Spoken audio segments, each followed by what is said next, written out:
Beauty uyangarapo akatorera mai vangu mukadzi vaisutadza kuenda kuchikoro nenyaya yabeauty. Ndingadai ndine PhD kozvino kozvo ndikuvavarira kuenda ku1st degree ramvura. Ngatidzidze kutaura chokwadi pano. Takatadza kuenda kuchikoro tichidzingo amafupis pana shadya gomorwa nabeauty.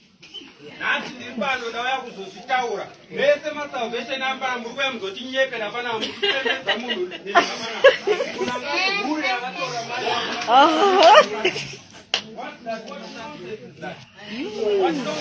Ngatidzidze kutaura chokwadi. I call a spade a spade. Ende kana munhu angari hure ihure ngachitaurwe.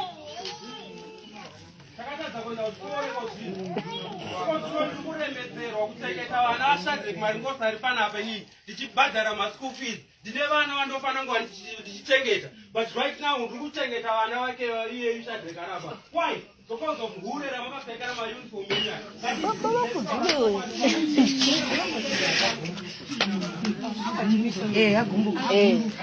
kutaura chokwadi.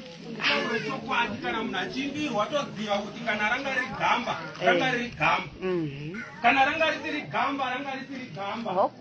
Usara muchiti nyauza muchitiridzira dzingoma baba vangu dhuru. Usara muchiti nyauza munhu akatorera mai vangu murume panapa kozvino tikura tisina baba. Ndaguma kuva nababa 15 years akasiwa ndiri grade 6.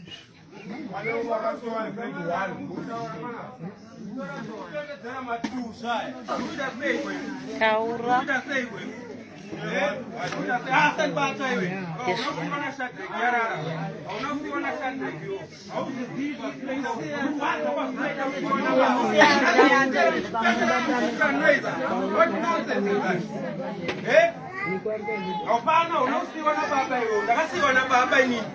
Ndakatadza kubhadhara school fees. Koko ndakabhadhara school fees.